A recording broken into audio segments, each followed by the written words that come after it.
हमारे साथ डॉक्टर रतन शारदा जुड़ रहे हैं, जिन्होंने आरएसएस पर कई पुस्तकें लिखी हैं। साथ ही डॉक्टर अजय उपाध्याय हैं, जो कि कांग्रेस के प्रवक्ता हैं। आप दोनों का बहुत बहुत स्वागत है एनडीटीवी इंडिया पर। डॉक्टर शारदा, सबसे पहले आप ही के पास आऊंगा। आपकी पहली टिप्पणी जब आपने राहुल गांधी का यह बयान सुना कि आरएसएस को फासिस्ट ऑर्गेनाइजेशन बताना, मुस्लिम ब्रदरहुड से उसकी तुलना करना।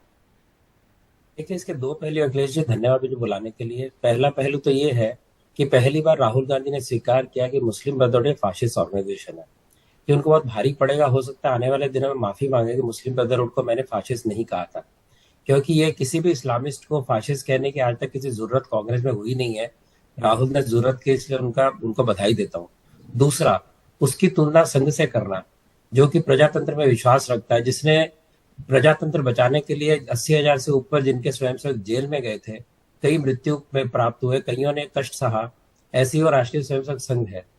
और हिंदुत्व और इस्लाम में क्या आप कंपैरिजन करते हैं? इस्लाम एक्सक्लूसिविस्ट है, इस्लाम किसी और मजहब को स्वीकार नहीं करता, उन्हें काफिर कहता है और उनको दुय्यम दर्जा देता है, उनको रहने का हक नहीं देता।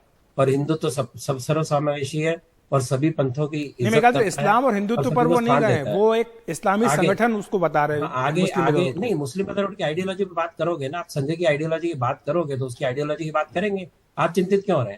आगे सुनिए, कांग्रेस का रिकॉर्ड क्या है। सबसे पहला प्रेस फ्रीडम पे हमला किसने किया था? Amendment 1 bye Pandit Nehru.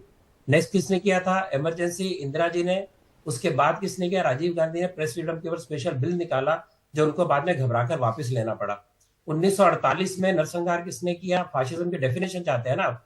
1948 में गांधी हत्या के बाद में हजारों नहीं तो सैकड़ों तो पक्का ब्राह्मणों को जो पूना, सांगली, कोल्हापुर में मारा गया, क्यों मारा गया, उनका क्या कसूर था, आज तक उत्तर नहीं है। सारे न्यूज गायब कर दिए गए। वो फाशिज्म है। 1984 में इंदिरा जी की हत्या के बाद में हजारों सिखों का नरसंहार हुआ, वो फाशिज्म है।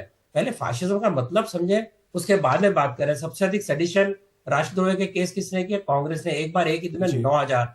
सबसे अधिक देश को जो खतरा है कि ये राहुल गांधी क्या कि भारत में संघ को नहीं हरा सके, संघ की आइडियोलॉजी नहीं हरा सके, विदेश में जाके कह रहे हैं जिनको इसका मतलब ही पता नहीं, जिनको हिंदुत्व तो पता नहीं, संघ की जानकारी नहीं। तो जिसको मैं बहुत गलत ये बात मानता हूं कि अपनी लड़ाई भारत में न लड़ सकने वाला व्यक्ति वहां जाके लड़ाई करता है। कि प्रजातंत्र की बात करते हैं। 14 राज्यों के अंदर विरोधी सरकारें हैं। इतना ही नहीं तो 54 में से 50 चुनाव ये हार चुके। अगर इनको लगता है प्रजातंत्र नहीं है, उस पर मैं डॉक्टर शारदा विस्तार से आपसे अगले सवाल में आऊंगा। जब लोकतंत्र की बात उन्होंने कही और जिस तरह से अमेरिका यूरोप की बात उन्होंने कही, उस पर भी हम आपसे प्रश्न पूछेंगे। लेकिन जो आरएसएस पर हमला किया है उसी पर अभी रहते हैं। डॉक्टर अजय उपाध्याय भी हमारे साथ हैं, कांग्रेस के प्रवक्ता। डॉक्टर अजय, आप क्या कहेंगे? जो बात डॉक्टर रतन शारदा कह रहे हैं कि आप फासिज्म की परिभाषा को ही नहीं जानते हैं, आप ये नहीं जानते हैं कि दुनिया में फासिज्म का इतिहास किसका रहा है, और आरएसएस को फासिस्ट संगठन बताना ये किस हद तक उचित है?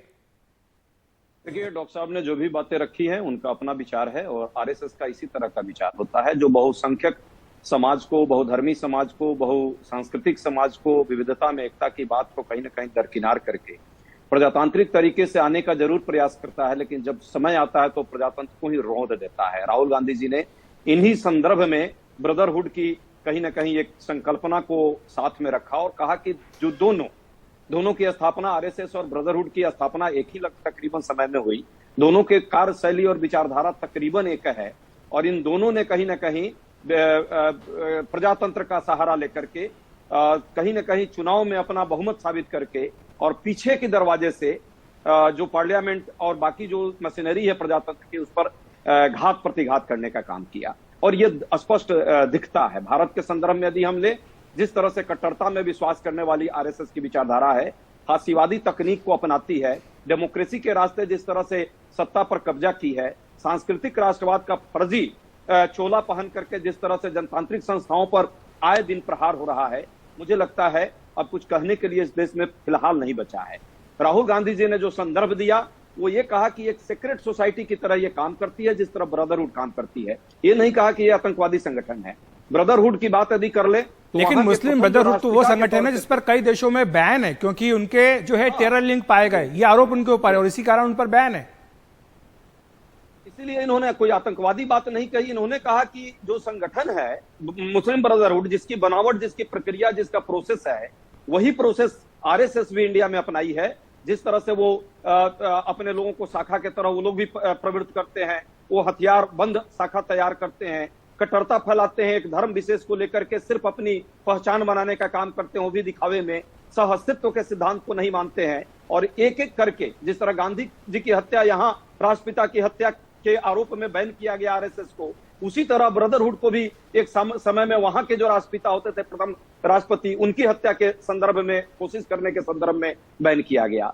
जिस तरह से जनतांत्रिक संस्थाओं में धीरे धीरे लोकतंत्र का सहारा लेकर के सत्ता के अंदर केंद्र में आई ब्रदरहुड भी, और जिस तरह वहां तांडव किया, आज आरएसएस के मुखौटा कहीं ना कहीं मैं मानता हूं भाजपा है। लेकिन तो डॉक्टर उपाध्याय, फिर जो कांग्रेस की सरकारें हैं पार्लियामेंट राज्य में, वो आरएसएस पर बैन क्यों नहीं कर देती अगर वो इस तरह का संगठन है?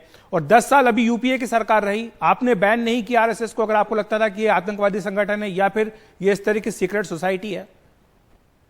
ये नहीं कह रही है कि आरएसएस आतंकवादी संगठन है, काम का एक कार्यशैली वैसी इसकी दिख रही है ब्रदरहुड की तरह।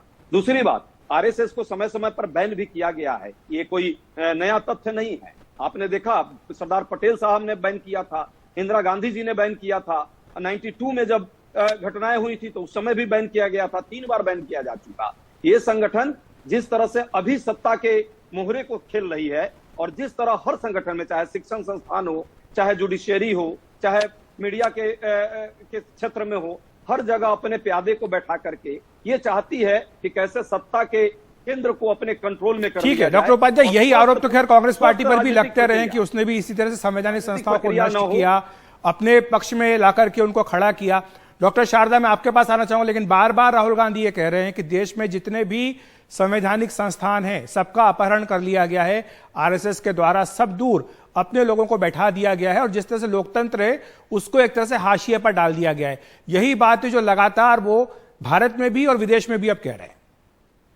देखिए, जब आपका प्रजातंत्र पे विश्वास उठ जाता है ना, क्योंकि आप लगातार इलेक्शन हारते हैं और आपको जनता ठुकरा देती है, तब आपको डेमोक्रेसी पे शक होने लगता है। इनको लगता है कि हमारा परिवार सत्ता पे होगा तभी डेमोक्रेसी है, वरना डेमोक्रेसी नहीं है। प्रजातंत्र के सहारे भाजपा सरकार लगातार जीत रही है। 54 में से 50 इलेक्शन राहुल गांधी हार गए, तो इनका प्रजातंत्र से विश्वास उठ गया है। ये मतदाताओं का अपमान है कि आप कह रहे हैं कि किसी छुपे रास्ते से, किसी न प्रकारेण संघ भाजपा वाले शासन में, संघ तो शासन में है नहीं, लेकिन मान ले कि भाजपा संघ के लोग हैं और चुनकर आए, वो खुले प्रकार से मतदान द्वारा बिल्कुल लोगों के सहारे यहाँ पर जीत कर आए हैं, जो पिछले दरवाजे से नहीं आए। तो ये पिछले दरवाजे से आने की बात, ये अब मतदानों का अपमान है।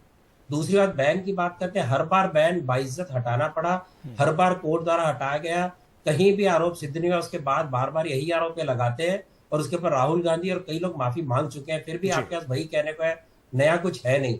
एक उदाहरण दे दे जहां संघ ने किसी संस्था पे कब्जा किया, हिंसा का प्रयोग किया, जहां सत्ता पलट किया, जहां प्रजातंत्र को धोखा दिया, एक उदाहरण दे दे।